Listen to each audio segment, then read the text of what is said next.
And then we just wait till Terry to do the agenda items.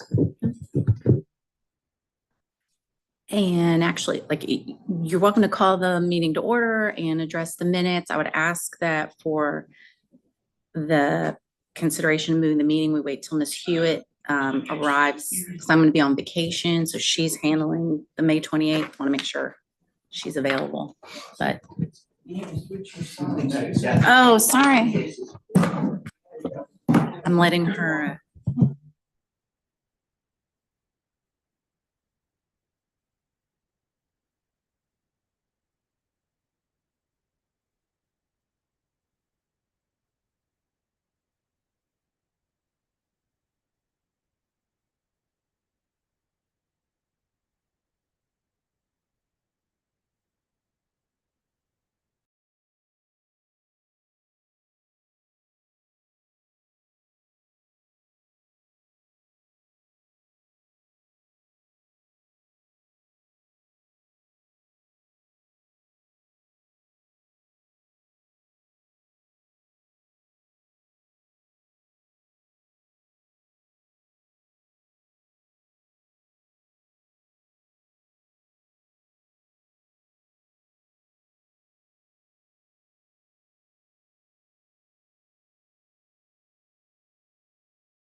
Good morning.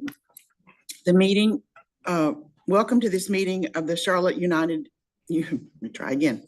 Welcome to this meeting of the Charlotte Unified Development Board of Adjustment on April 30th, 2024.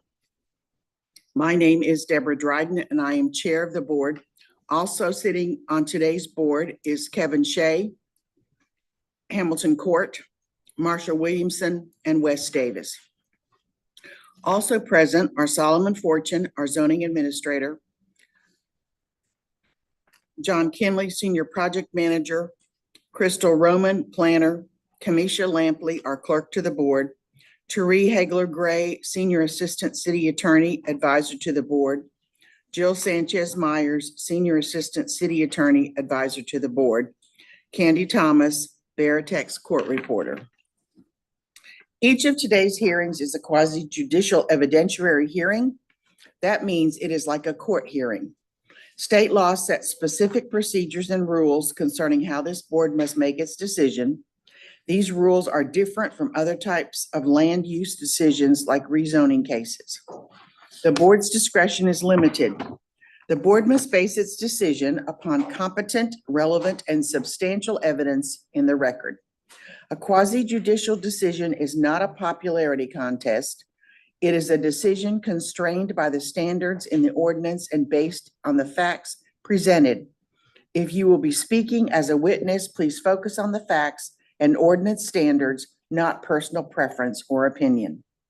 Parties with standing have rights to participate fully. Parties may present evidence, call witnesses, and make legal arguments.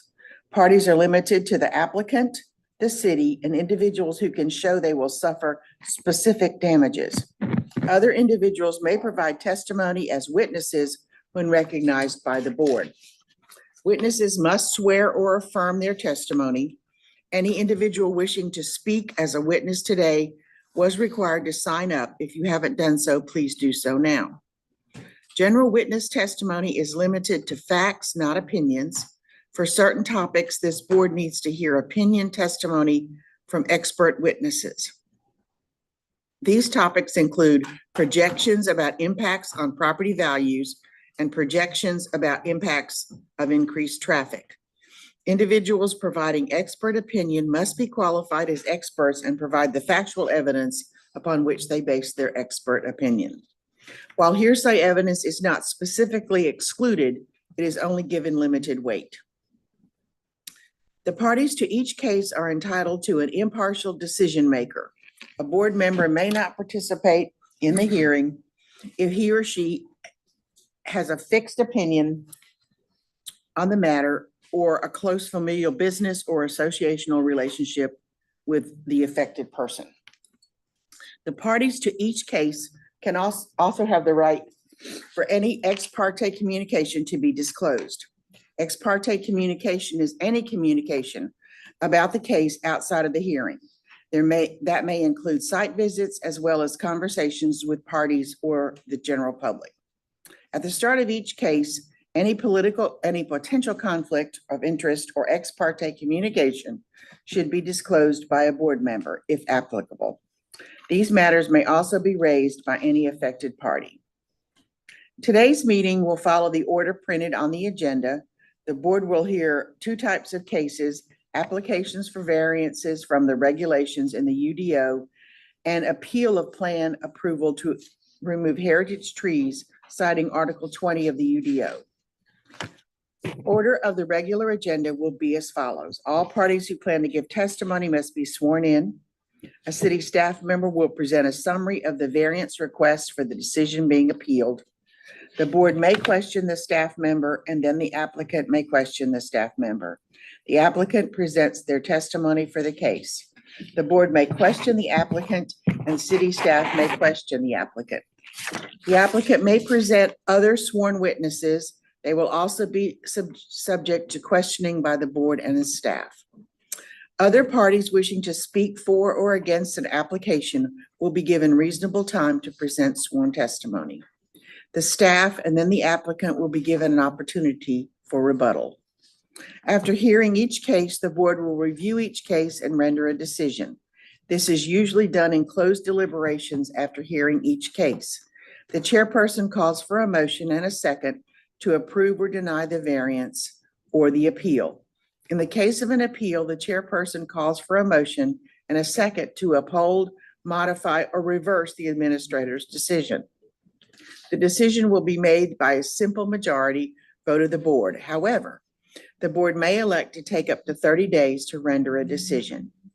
You may remain present during the deliberations, or you may call the zoning staff after the session to receive the decision of the board. All exhibits must remain with the board. If your case is not appealed to Superior Court after 30 days, you may pick them up or they will be destroyed. Appeal from this board to the Mecklenburg County Superior Court. You have 30 days from the date of the board's written decision in which to appeal in accordance with the NCGS 160D-405D.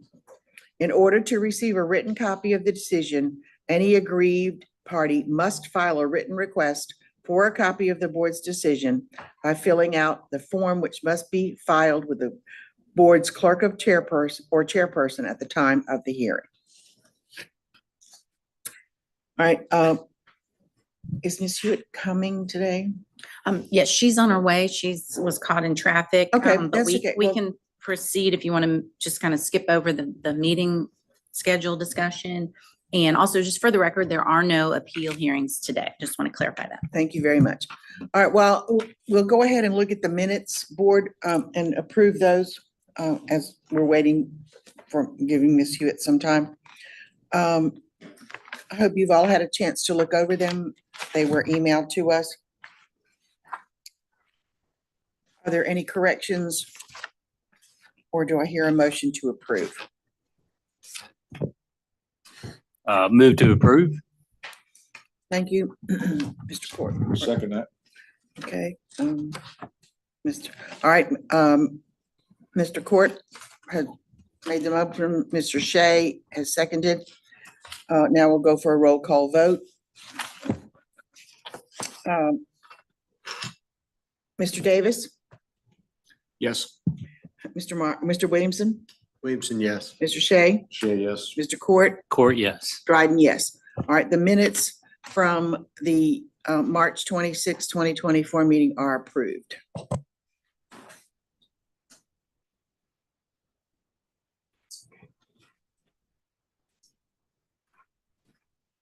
Okay, we now open the evidentiary hearing for, on the recommendation agenda, for the variance 2024-00013. Property is located at 4139 Carlisle Drive. Before we begin, does any board member have a conflict of interest or potential conflict? All right, right now, I will administer the oath of office. Do you solemnly swear or affirm that the evidence you shall give in this board, this action shall be the truth, the whole truth, and nothing but the truth? All right. Thank you, Mr. Kinley. You may proceed. And for the record, to my knowledge and staff's record, we didn't have anyone contact us in opposition to this case. So I don't know, I don't think anybody in the audience is here to speak on this matter either. So it is a variance request that's on our recommendation agenda. Oh. I'm here, I'm the owner. Oh, okay. So we do have the property owner is here. So this is for Equity Trust Company represented by Daniel Fisher for a property that's located at 4139 Carlisle Drive. And they're requesting 3 variance requests to the N1B setbacks. Variance to reduce the front setback from 17 feet to from a 27-foot front setback. That's a 10-foot reduction. Variance to reduce the side setback from 3 feet to 5 feet, which would be a 2-foot reduction. And then a variance to reduce the rear setback from 26 feet to 35 feet, which would be a 9-foot reduction. Property is located near Highway 29 off Allegheny Street on Carlisle Drive. This is the property here, and I'll just note, you can see at least one of the features on the property is a stream. It's zoned neighborhood 1B zoning district. There's an aerial of the property. The property to the rear is being developed for a multifamily development project. And there's, I think that's a retention pond that would be located at the back of the property. There's a zoomed in aerial of the site. They're requesting 3 variances. Again, won't go over the details, but 17 feet for the front, 3 feet on the side, and 26 on the rear. And the ordinance requires 27, 5, and 35 respectively. And the variance would allow a home to be constructed on the lot. This is the area in the front of the building, front of the parcel. So their existing setbacks, they would basically be left with 254 square foot building envelope. And the rear, and with the variance request, that would be increased to 420 square foot building envelope. So it's a very tight parcel. And the reasons for that is because, as you can see, there is a number of easements and swim buffers that cut through the property. So the stream is running here, and it has a swim buffer along the side of that. There's a sanitary sewer easement that runs through the middle of the parcel like this. And then there's another, I think it's a stormwater easement that runs up the side of the property here. And there's overhead utility easement along the front. So that really reduces the area that they have to build a lot or a house on. So their proposed building location is here, and then they have a small building envelope back here that would be left for them to put any sort of accessory structures that they might have associated with the building at the back. And that's pretty much the 2 areas that they have. And the variances to the rear here, the sides, and then the front here would allow them to construct that building. When was this platted? When was this lot platted? It was pre-ordinance, so it's a lot that's been, it's legally not, it's a legal lot record. All right, so the swim buffer should not apply. Swim buffer came in after the ordinance in 86 or 89, so they should be able to build into that swim buffer. Correct? I think that's correct. Because the swim buffer applied. You're muted, Solomon, You need to be sworn. and you need to be sworn in. All right. Do you solemnly swear or affirm that the evidence you shall give to the board in this action shall be the truth, the whole truth, and nothing but the truth? I do. Thank you. So, Mr. Shea, typically what happens is with the swim buffer, we will say it applies because it was adopted. And so what happens is though, as zoning, we will allow that administrator for the swim buffer, if he's going to give some, if he's gonna give some release, we allow them to work that out. But for us as zoning, we will always tell everybody that, hey, that swim buffer applies to your property since this wasn't a by right, it's a by right development. And when it was adopted. Okay. So is there a date for that cutoff? That wouldn't apply? If it is, so for example, it wouldn't, we would look at it based on a case by case basis. But if, for example, if someone said, hey, I have a lot, like let's say from 1980, and then they got up, and then the swim buffer got approved, we would still say, hey, it applies, but then we would also. Okay. But then what we would also tell that developer or that individual to say, hey, reach out to that stormwater administrator to see what exemptions that they're willing to give for you. And do we know if that process has been done by the owners? I don't know that they've gone to that effort yet to do that. And the other thing that they are having to consider is whether or not they could cross the creek, which would require a flood study. And I know they haven't gone to that effort yet either. So at this point, they're just trying to get the variances enough to be able to construct any house at all on the property. Understood. So just so I'm clear, Jill, if we approve what they requested and they have not had a conversation with the folks that Solomon just talked about, they do it afterwards and then they get an exemption to go into the swim buffer and then triple the size of their building pad, would that overrule what we agreed to today? You understand my question? Gonna partially respond and ask Mr. Fortune to respond. Actually, I'll let you go first. So typically, Subject matter. Mr. Shea, it would not override. So think of it kind of like you're approving this. So we are basing the request on the worst case scenario that stormwater says, no, you can't encroach in there. But so for example, if they do say, hey, we're going to give you another 20 feet, he would get to add that 20 feet on top of. He would. Yes, we wouldn't go and say, And it would you basically, can't do it. it would essentially be this area here at the back of the building envelope, I think, because obviously this is the edge of the sanitary sewer easement here. This is the top of the bank. So if they are able to go into the swim buffer, it would be in this area right here. Gotcha. Okay.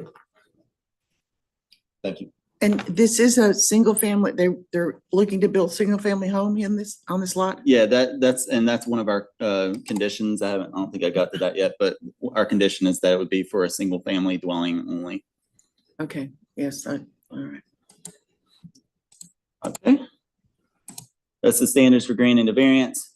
Again, here's the impacts on the property, the swim buffer, and there's a post-construction buffer as well. And they can try to find out if they can encroach any of that. They're gonna have to some extent, just for their driveway pad, which I think was being proposed right in this area. Can you go back to that picture? Now, the one you just had, go back a slide. All right, where's the house gonna go? It would be in this area here, in this corner. Oh, okay. So and all of it then is on that side of the creek? The house and the garage, the parking pad and everything? Yes. The only thing that might be on the other side of the creek at this point is they would have the option to put like accessory dwellings or something on this side, in this little corner back here. The orientation got flipped from the survey. Yes, this is looking north. Yeah, the survey is opposite this. Sorry for the confusion there. Street Carlisle is here at the top of the page. And that would be the front of the house, basically. Correct. Carlisle. Okay. Yeah. All right. And so if they wanted to access that little piece, they would have to build some kind of a little walking, something across that creek, right, to access that Yeah, area? and that would require a flood study, potentially input from Army Corps of Engineers, if they would, propose any sort of a driveway. I don't know if a pedestrian bridge would require that, but any sort of anything that would create impervious area or disturb the flow of the water along the creek would require a flood study. Okay, but if this board approves this variance, that won't impact that piece. They would Correct, they would still to. have to do that. All right, thank you. I appreciate it. Unnecessary hardship would result from the strict application of the ordinance is the lack of the depth of property and the number of easements that restrict the building envelope. Hardship results from conditions that are peculiar to the property. And the site is located within swim and post-construction buffers adjacent to Taggart Creek, and there's a number of easements that cross the property as well. Hardship didn't result from actions taken by the applicant. Hardship doesn't result from the applicant. It is a result of the lot configuration and the easements and the environmental constraints on the property. And the requested variance is consistent with the spirit and intent of the ordinance, and that public safety is secured and substantial justice is achieved. The variance will preserve and limit impacts to the water quality buffers. The variance would allow the construction of a single-family home. Granting the variance would not adversely affect adjacent and contiguous properties, and granting the variance would not alter the essential character of the neighborhood, which is a single-family neighborhood. There's the sign on the property, and you can see even on the street view, there's where the slope goes down towards the creek in the middle of the property. So essentially, the variance would allow them to put a home in this area here, which is about in line where the other houses are. The houses on either side of this lot have similar constraints with the creek, but they do have, because the creek doesn't cut right through the middle and there's not as many easements, they do have more of a building envelope that they were able to work with. And that concludes our presentation. Again, the staff is comfortable in recommending the variance request with the condition that it be permitted only for a single family dwelling and associated accessory structures. Board, do you have any additional questions for Mr. Kinley?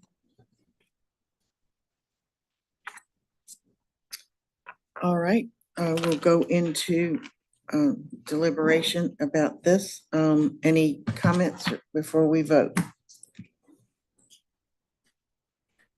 I make a motion to approve. All right, Mr. Shea makes a motion to approve. Do I hear a second? Second. All right, Mr. Shea and Mr. Court.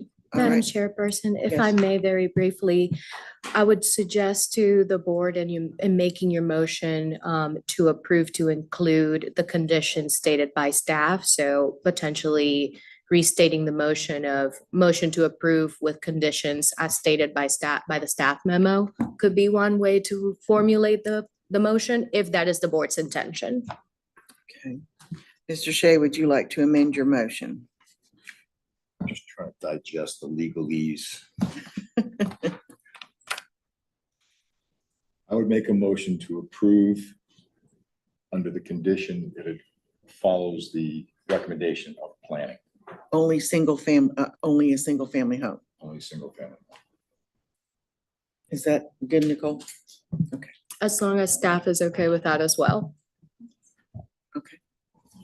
I second Mr. Shea's motion. Okay, so we have a motion to approve this variance with the condition that it only provides a single family home as recommended by the zoning administrator.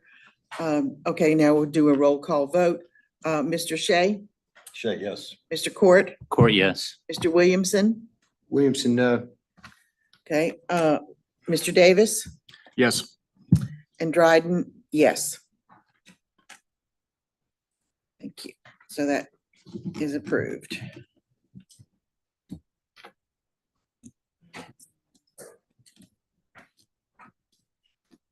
Okay. All right. The next case is for variance number 2024-00014. Madam Chair, Yes. before we move on to the next case, would the board like to consider the findings of fact and the apologize. Finding of conclusions? facts. I buried it. I apologize. Okay, we need to look at the finding of facts and conditions of law.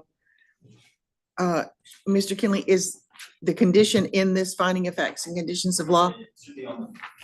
Should be on the first page under with staff's recommendation. Close to the top of the document.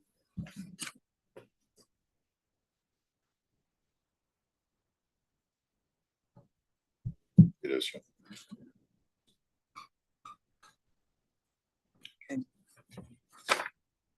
Okay, I see, with only a single family thing, okay.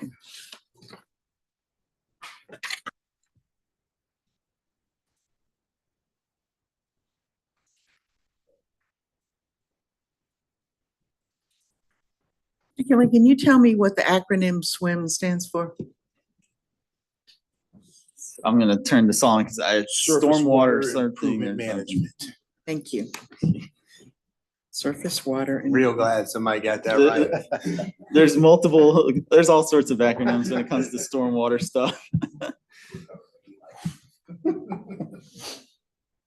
Okay. Surface water Improvement management. management. And I looked it up, but I didn't write it down. Okay, thank you. All right. Do I have a motion to approve the finding effects and conclusions of law? Motion to approve. Thank you, Mr. Court. Do I hear a second? Davis, second. Thank you, Mr. Davis. All right, now we'll do a roll call vote. Mr. Shea, Shay, yes. Mr. Williamson, Williamson, yes. Mr. Davis, Yes. Mr. Court, Court, yes. Dryden, yes. So that is approved. Thank you very much. Now we will move to the second item on the recommended agenda, variance 2024-0014 for the parcel located at 19953-101 Westinghouse, 5101 Westinghouse Boulevard. I apologize.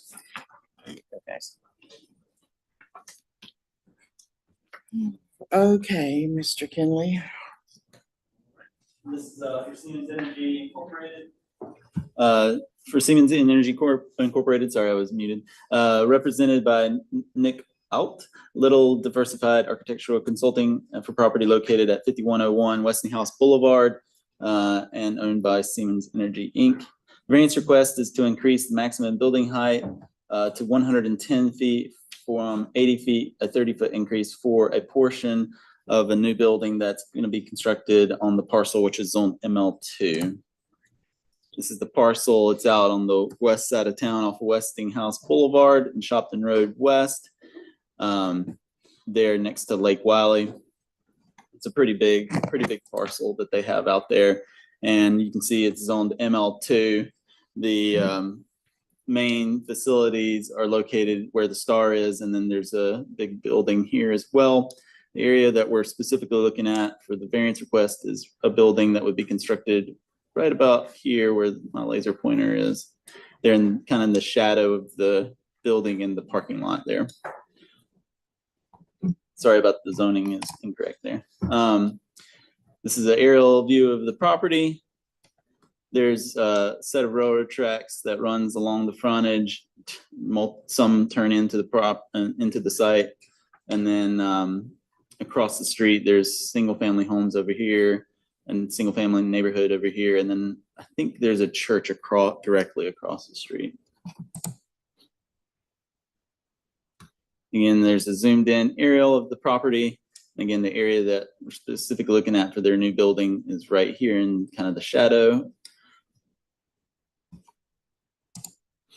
The request would be to increase the maximum building height that's permitted in the ML zoning district, ML2 zoning district, 80 feet to up to 110 feet, which is a 30-foot increase. And it would be only for the portion of the proposed building to exceed that maximum building height.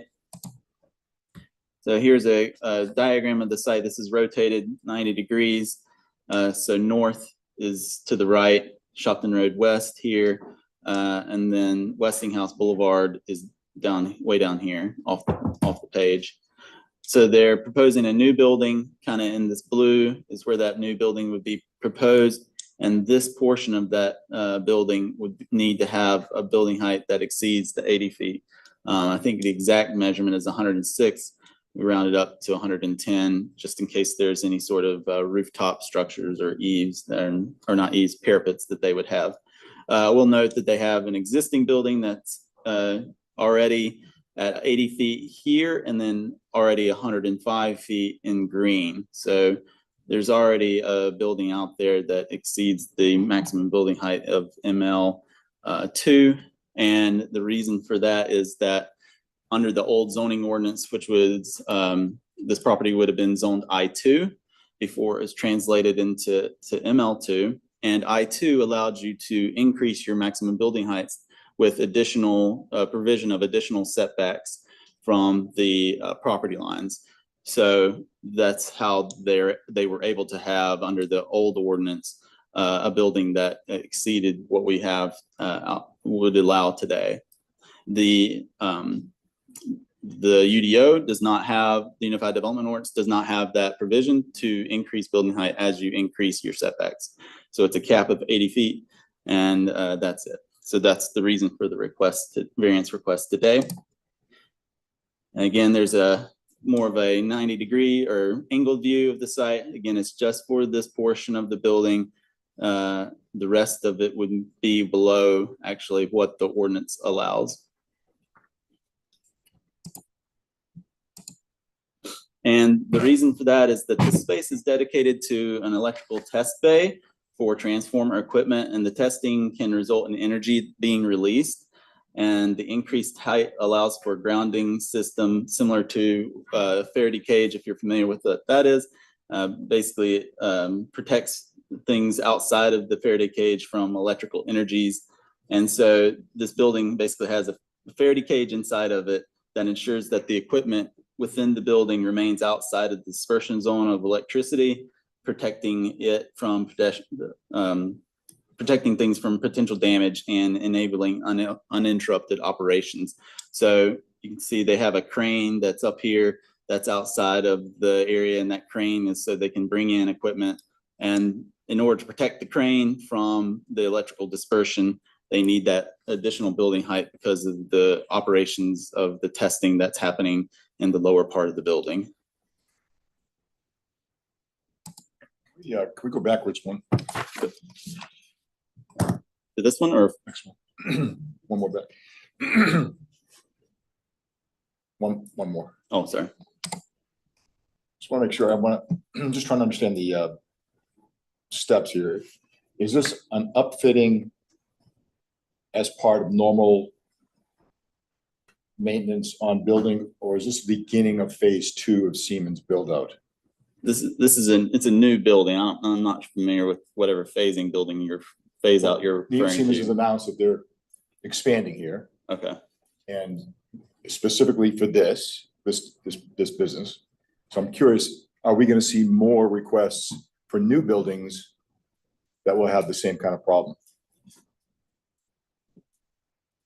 So we are looking into that because when we did the UDO, we did talk to industrial users, but obviously we will have those. You're going to have these one-offs where you need a little more, because when we talked to them at the time when we were developing the UDO, it was something like 80 to 90 feet was the standard that everybody was talking about that they were using. So like for Siemens and and any other new corporation that we get, that if someone's doing like industrial uses, building something, we may have to work this out, but we are looking at that as an update in the future to UDO. So have they put a plan in yet to zoning about adding new buildings to the site?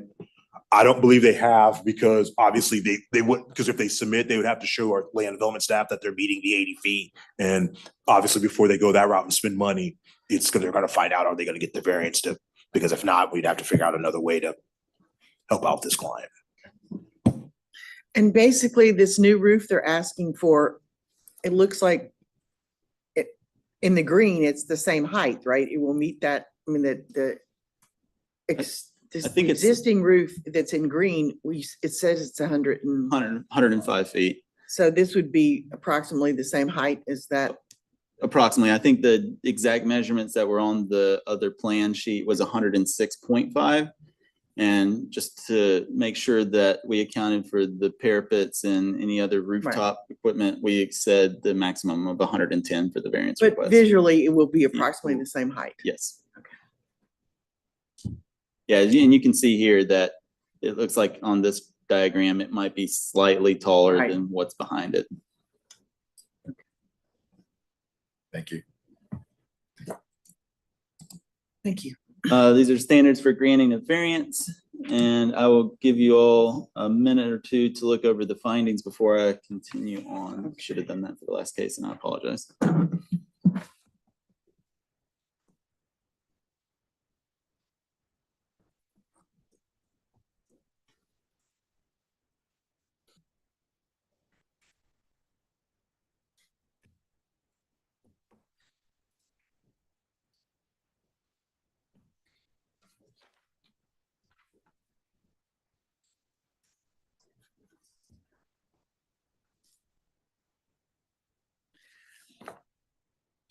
Where are the increased setbacks that they were taught, that there, it says here that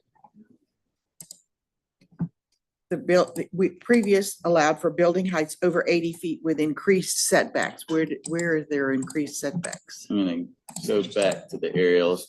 The area, okay, So because their site is so large, right, they put their buildings basically in the middle of the parcel.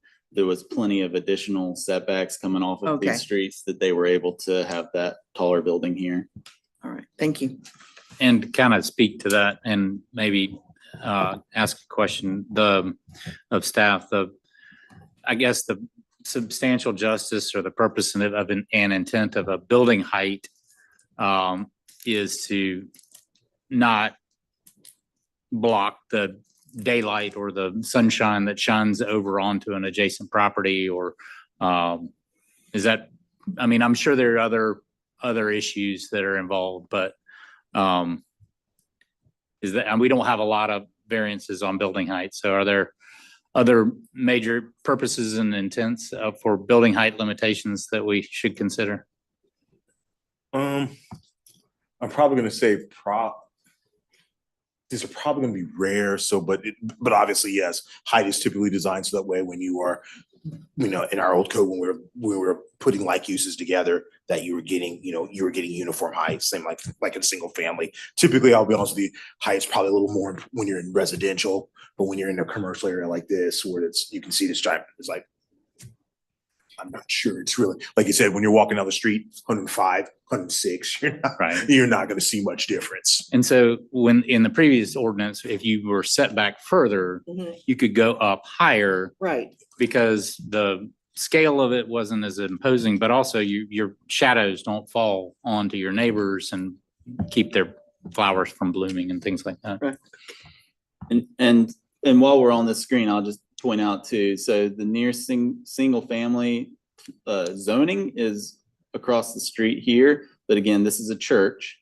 And then this is the nearest single family homes. I think the nearest single family place type, neighborhood one place type is at this location here, this parcel, which at least in this area is undeveloped. I'm not sure if it's still undeveloped, but if you recall from the one slide further back, there's a neighborhood that's way up here. But right, you know, if we were to measure under the old code, we measured from the nearest property line from that was abutting single family zoning. So that would have been measured from here. And if we look at what that distance is, the nearest single family or neighborhood one place types recommended land use is approximately 780 feet from the proposed building.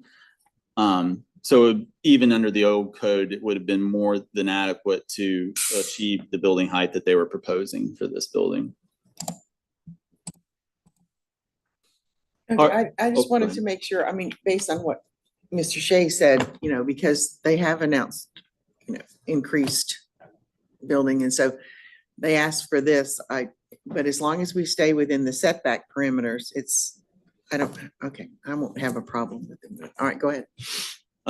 So the unnecessary hardship will result from the strict application of the regulations. The UDO does not provide the ability to increase building heights with an increased setback, and the development bonus standards that are in Article 16 don't apply to the ML zoning districts. So the Article 16 basically would allow like urban districts, say like the Uptown mixed use district. It allows you to increase your building heights with bonus provisions like providing affordable housing and other community benefits. Hardships result from conditions that are peculiar to the property. Historical utilization of the property prior to the implementation of the UDO and the unique manufacturing process needs for the facility. There's a manufacturing facility has operated on the site since 1968, and the existing 100-foot tall building was constructed in 1997. The space is dedicated to an electrical test bay for transformer equipment, and testing can result in energy that's being released. And the increased building height allows for the grounding system that ensures the equipment within the building remains outside of the dispersion zone, protecting it from potential damage and enabling uninterrupted operations. Hardship doesn't result from the actions taken by the applicant or the property owner. Hardship results from the strict application of the ordinance and the unique nature of the manufacturing process. And the requested variance is consistent with the spirit and purpose and intent of the regulation, such that public safety is secured and substantial justice is achieved. And the building is approximately 780 feet from the neighborhood one place types, and previous zoning ordinance allowed for building heights over 80 feet with increased setbacks. And there is an existing building over 100 feet in height on the site. Without the variance, electrical testing functions of the existing manufacturing use cannot be accommodated, and granting the variance will not alter the essential character of the neighborhood. There's the zoning, or the case sign on the property. And I will take any questions. Any questions from the board? Move to approve the variance. All right, Mr. Williamson has a motion to approve the variance. Do I hear a second? Shay, second. Shay seconds. We'll do a roll call vote. Mr. Davis, Yes. Mr. Williamson, Williamson, yes. Mr. Shay, Shay, yes. Mr. Court, Court, yes. Dryden, yes. So the variance is approved. And now let's look at the conditions. Yeah. All right, the finding of facts and conditions of law. Do I hear on approval? Motion to approve. Court moved to approve the findings of fact and conclusions of law. Thank you, Mr. Court. Do I hear a second? Williamson, second. Williamson seconds. Okay, now we'll do a roll call vote. Mr. Shay, Shay, yes. Mr. Court, Court, yes. Mr. Williamson, Williamson, yes. Mr. Davis. Yes. And Dryden, yes. So the finding of facts and conditions of law are approved. That concludes the recommended agenda. There are no variance items this week. So now we will move, I'll turn this over to Ms. Hewitt. You wanted to talk about when our next meeting and maybe changing the date. Thank you very much, Of gentlemen. course. Madam Chair, my understanding is that staff is recommending that we move our May meeting from May 28th to May 29th to accommodate for Memorial Day and potential disruptions in people's schedules, as well as allowing the board and other individuals to be able to come prepared for our next meeting. I looked at my availability. I am available on Wednesday, the 29th, and should be able to make that work for the board. And as long as we have enough for quorum for that Wednesday, we should be good to go. I don't understand. Tuesday to Wednesday? Yes, Yeah. just Why? move. Why? I would kick that back to staff. That was their proposal. My understanding when I read here is due to Memorial Day, so I'm assuming that it's to Wednesday's closer to accommodate. Memorial Day than Tuesday is. No, I don't understand. the Memorial Day is Monday, the Yeah, Memorial 27th. Day is Monday. So we're Oh. moving it to the 29th. Gotcha. I thought it was the following Monday. No, Okay, no. gotcha. Don't do that. We keep it on Tuesday. Gotcha. That makes sense. I understand. All right, does anyone have a problem with that on or can make it work? I can make it work. I can I'll make it have to move, I don't know, I have to look. I probably have to move some appointments. That's all right, I can make Unless I come up with a really good vacation between now and then, it. I can make it work. All right, I will note that we do, at this point, we have 3 cases for that meeting agenda, and we will let the applicants and property owners know of the change in date if that's what you all choose to do. okay. All right, is there any opposition to changing the date to Wednesday? What's the date? May 29th. May 29th? All right, do I need to do a roll call vote or do we just, no, okay, all right, so if everyone is in accord, we will move our May meeting to Wednesday, May the 29th at 9 o'clock. Madam Chair, the only thing I would ask the board is just to give some wiggle room, maybe of a week, to allow the board members and allow staff to reach out to the board members and the alternates to ensure that we will have quorum for that day. And so that allows also yourselves to be able to look through your calendars and ensure that you are available on that date. Okay. All right, so we will approve moving the meeting date to May the 29th, pending information from the board about the people who are requesting variances and their ability to be here and our ability to have a quorum. And if you all would just let Kamisha know, when you get a chance to look at your calendars, just let Kamisha know what your availability is. Misha, I will be here. I will not be here in June. I'm giving you fair warning. So Mr. Shea will be in charge. Oh, dear. I will be in Ireland on the 28th. So unless you want to do a Zoom meeting. In June. I'm in Ireland June too. Really? Are you really? I swear to We God. leave on the 19th. I leave on the 17th. Okay. serious? I do, I swear to God. But I think I'm back. I have to check that. I'm back the 20th. Oh, I'm not back till July 1st, so I won't be back. I'm back July 20th. I don't have to check it. But just heads up. So that would be the 25th. My one meeting a year that I miss, and that's it. All right. If there's no other comments, we'll adjourn this meeting. Thank you very much. You approved last month? Yes. That's for last month? Yeah, we did that first. Okay. remember? Okey-dokey.